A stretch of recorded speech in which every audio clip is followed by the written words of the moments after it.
नमस्कार।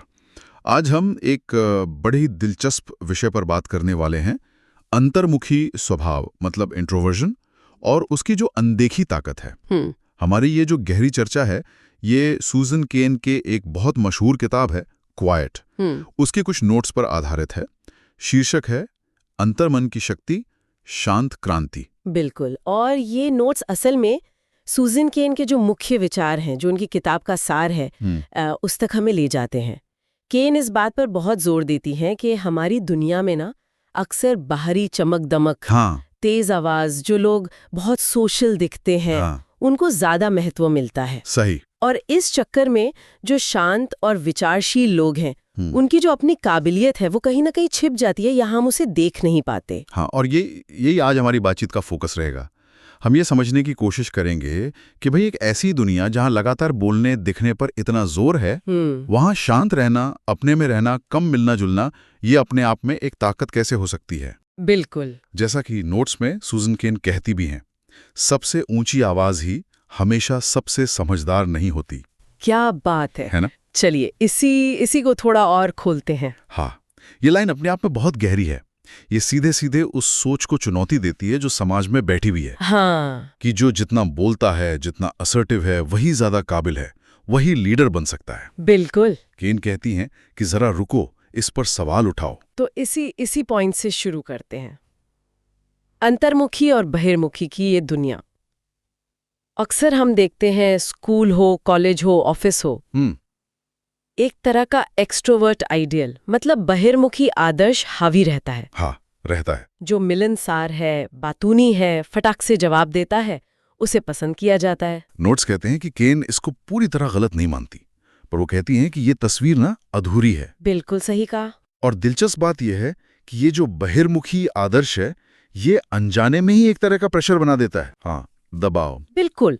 जो लोग नेचुरली शांत हैं, इंट्रोवर्ट हैं, उन्हें लगने लगता है कि शायद मुझ में कोई कमी है, मुझे और खुलना चाहिए और बोलना चाहिए। केन का तर्क है, जैसा नोट्स में भी है, कि भाई ये जो शांति है, ये जो गहरी सोच है, जो ऑब्जर्वेशन की पावर है, एकाग्रता है, ये अंतर्मुखियों की कमजोरी नहीं है। अच्छा। हाँ, ये असल में उनकी सबसे बड़ी ताकतें हैं। ये तो सोचने वाली बात है। मतलब जिसे हम कई बार शर्मीलापन या सोशल ऑकवर्डनेस समझ लेते हैं, हाँ, वो असल में गहराई से सोचने और फोकस करने की क्षमता का सोर्स हो सकता है। बिल्कुल। और देखिए, केन इसे सिर्फ एक पर्सनल ट्रेट नहीं मानती। वो कहती हैं कि ये समाज के बैलेंस के लिए जरूरी है। अच्छा। कैसे? सोचिए, अगर हर कोई सिर्फ बोलने की जल्दी में हो तो ध्यान से सुनेगा कौन? सही बात है। जो आइडियाज आ रहे हैं, उनका गहराई से विश्लेषण कौन करेगा? अक्सर इंट्रोवर्ट लोग बेहतर लिसनर होते हैं। वो चीजों की बारीकियों पर ध्यान देते हैं जो शायद तेज बातचीत में मिस हो जाए। उनकी जो शांत मौजूदगी है, वो एक तरह का ठहराव लाती है, जो गहरी समझ के लिए जरूरी है। तो ये सिर्फ पर्सनालिटी टाइप नहीं है, बल्कि दुनिया को देखने का, प्रोसेस करने का एक अलग लेकिन जरूरी तरीका है। बिल्कुल। और यही तरीका हमें दूसरे पॉइंट की तरफ ले जाता है, शांति में छिपा हुआ आत्मविश्वास। नोट्स में कहा गया है कि इंट्रोवर्ट लोग भले ही पार्टी की जान ना हो, हाँ। या अपनी बातें बढ़ा चढ़ा करना बताएं, हाँ। पर वो अपने काम में बहुत फोकस्ड और कंसिस्टेंट होते हैं। हाँ। यहाँ बात और भी दिलचस्प हो जाती है कि ये शांति कॉन्फिडेंस से कैसे जुड़ती है। हम तो अक्सर कॉन्फिडेंस मतलब ऊंची आवाज, हावी होना, हाँ बिल्कुल, शायद थोड़ी सी आक्रामकता, इससे जोड़ते हैं। केन इसी सोच को पलट देती हैं।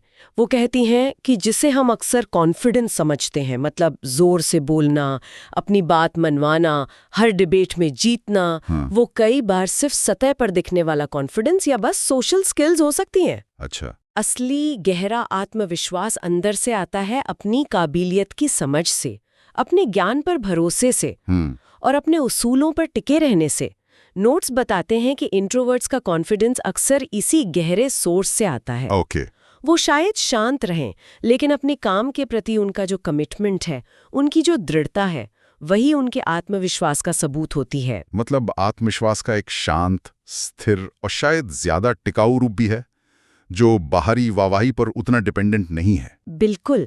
इसको अगर हम बड़ी पिक्चर से जोड़ें तो इंट्रोवर्ट लोग अक्सर अकेले में या शांत माहौल में अपनी एनर्जी पाते हैं, है ना? हाँ। और वही वो बेहतर परफॉर्म करते हैं। ये उन्हें मौका देता है कि बिना किसी बाहरी डिस्ट्रैक्शन के किसी प्रॉब्लम या टॉपिक की तह तक जा सकें। फोकस। बिल्कुल। इस गहरे फोकस से जो रिजल्ट्स निकलते हैं, जो सॉल्यूशंस मिलते हैं, वो उनमें एक अलग किस्म का शांत लेकिन मजबूत आत्मविश्वास भरते हैं। अच्छा। उन्हें शायद दुनिया को चीख कर बताने की जरूरत नहीं पड़ती कि वो कितने काबिल हैं। उनका काम खुद बोलता है। ये कॉन्फिडेंस दिखावे का मोहताज नहीं है। ये बात तो टीम्स और वर्कप्लेस के लिए बहुत जरूरी हो सकती है।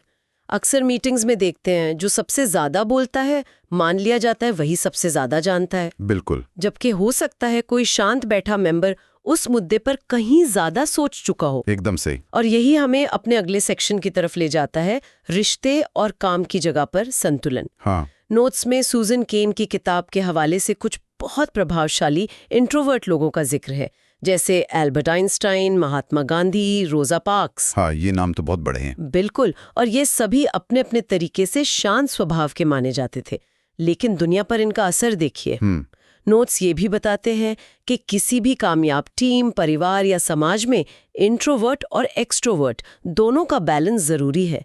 तो इसका असल मतलब क्या हुआ? टीन अपने ख्यालों में खोए रहते थे। गांधी जी की ताकत उनकी अंदरूनी मजबूती और शांत सत्याग्रह में थी। रोजा पार्क्स ने सिर्फ एक शांत नहीं से कितना बड़ा आंदोलन शुरू कर दिया। बिल्कुल। इनका असर इनकी शांति से कम नहीं हुआ, बल्कि शायद उसी से और बढ़ गया। एकदम सही कहा। ये उदाहरण इस बात पर जोर देते हैं कि डाइवर्सिटी, खासकर स्वभाव की डाइवर्सिटी, कितनी कीमती है। जैसा नोट्स इशारा करते हैं, जब अलग अलग टेम्परामेंट और काम करने के स्टाइल साथ आते हैं तो वो एक दूसरे की कमियों को भरते हैं, कॉम्प्लीमेंट करते हैं। अच्छा, कैसे? जैसे एक्सट्रोवर्ट लोग शायद नई एनर्जी लाएं, आइडियाज को तेजी से फैलाएं, लोगों को कनेक्ट करें, माहौल को लाइवली बनाएं। हाँ। वहीं इंट्रोवर्ट लोग उन आइडियाज को रिफाइन कर सकते हैं, उनमें गहराई ला सकते हैं, जो रिस्क्स हैं उनका अंदाजा लगा सकते हैं और लंबे समय के प्लान्स पर स्थिरता से काम कर सकते हैं। यानी एक टीम में अगर सिर्फ एक ही तरह के लोग हों तो शायद वो उतनी असरदार ना हो पाए। हाँ, बिल्कुल। अगर सब एक्सट्रोवर्ट हों तो शायद आइडियाज तो बहुत आएं, पर कोई उन पर ठीक से सोचे नहीं। हो सकता है। और अगर सब इंट्रोवर्ट हों तो शायद अच्छे आइडियाज भी बाहर ना आ पाएं या उन पर एक्शन लेने की स्पीड धीमी हो। हाँ, कुछ ऐसा ही। बैलेंस बहुत जरूरी है। और ये सिर्फ ऑफिस तक नहीं, हमारे पर्सनल रिश्तों में भी यही बात लागू होती है। दो अलग स्वभाव के लोग एक दूसरे से सीख सकते हैं, एक दूसरे की लाइफ में वो चीजें ला सकते हैं जो शायद अकेले मुमकिन न हो। सही। लेकिन यहाँ एक जरूरी सवाल उठता है कि क्या हम सच में अपने माहौल में, ऑफिस हो, स्कूल हो, घर हो, इस बैलेंस को वैल्यू देते हैं? ये सोचने वाली बात है। क्या हम ऐसे हालात बनाते हैं जहाँ शांत आवाजों को भी उतना ही ध्यान से सुना जाए, या हम अनजाने में अब भी उसी बहिर्मुखी आदर्श को ही हवा दे रहे हैं?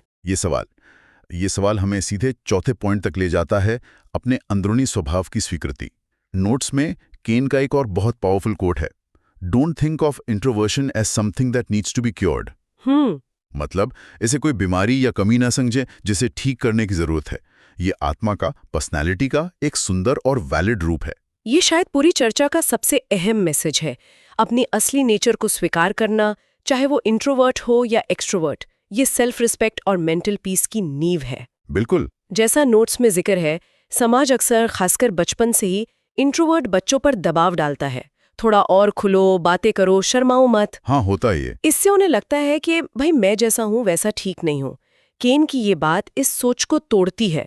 वो कहती हैं कि अपनी इंट्रोवर्ट नेचर को अपनाओ, अपनी शांति में अपनी शक्ति ढूंढो, अपनी गहरी सोच को वैल्यू दो।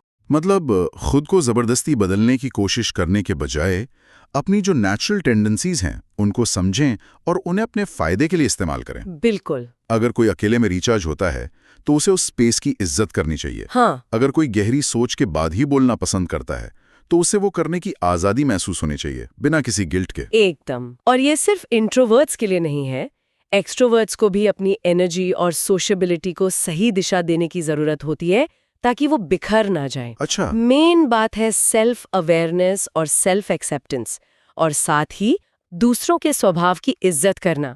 ये समझना कि दुनिया को दोनों तरह के लोगों की जरूरत है और दोनों ही अपने अपने तरीके से कीमती हैं।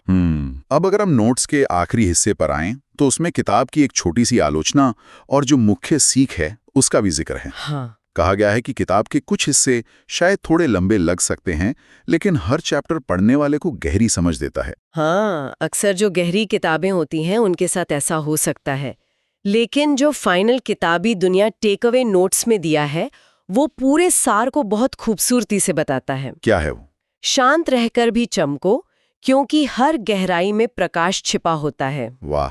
ये लाइन पूरी चर्चा का निचोड़ है। शांति का मतलब अंधेरा या खालीपन नहीं है। अक्सर उसी शांति और गहराई में आइडियाज का, फीलिंग्स का, क्रिएटिविटी का प्रकाश छिपा होता है। ये एक अंदरूनी चमक है जो शायद एकदम से चकाचौंध न करे, लेकिन उसका असर टिकाऊ और गहरा होता है। तो आज की हमारी इस चर्चा से ये बात साफ होती है कि इंट्रोवर्ट होना कोई श्राप या कमी नहीं है जिसे ठीक करने की जरूरत है। बिल्कुल नहीं। सूजन केन के काम से हमने देखा कि ये सोचने का, महसूस करने का, क्रिएट करने का और दुनिया से जुड़ने का एक अलग लेकिन उतना ही पावरफुल तरीका है। हाँ। ऊंची आवाज, भारी दिखावा या लगातार सोशल होना ही कामयाबी का या योगदान का अकेला पैमाना नहीं है। बिल्कुल। सबसे जरूरी है अपनी असली नेचर को पहचानना, उसकी इज्जत करना और उसे अपनी ताकत बनाना, चाहे आप इंट्रोवर्ट हो, एक्सट्रोवर्ट हो या कहीं बीच में हो। आपकी एनर्जी कहाँ से आती है, आप कैसे बेहतर सोचते हैं, कैसे बेहतर काम करते हैं, ये समझना बहुत जरूरी है। और इसी समझ के साथ हमें ये भी सोचना होगा कि हम अपने आसपास के माहौल को कैसे बेहतर बना सकते हैं। हाँ। उन जगहों को कैसे ज्यादा इंक्लूसिव बना सकते हैं जहां हम काम करते हैं, सीखते हैं या रहते हैं। सही कहा। और इस चर्चा के बाद एक विचार जो सोचने के लिए छोड़ा जा सकता है वो ये है कि हम अपनी रोजमर्रा की जिंदगी में, अपनी बातचीत में, अपनी टीम्स में, अपने परिवारों में उन शांत आवाजों को, उन गहरे विचारों को बेहतर ढंग से सुनने और महत्व देने के लिए एक्टिवली क्या कर सकते हैं। एक जरूरी सवाल। कैसे ये पक्का किया जा सकता है कि इंट्रोवर्ट टैलेंट सिर्फ नजरअंदाज ही ना होता रहे, बल्कि उसे फलने फूलने का पूरा मौका मिले। सिर्फ बोलने वालों को ही नहीं, सोचने वालों को भी बराबर का मंच कैसे दिया जाए। इसी विचार के साथ आज की ये गहरी चर्चा यहीं खत्म करते हैं।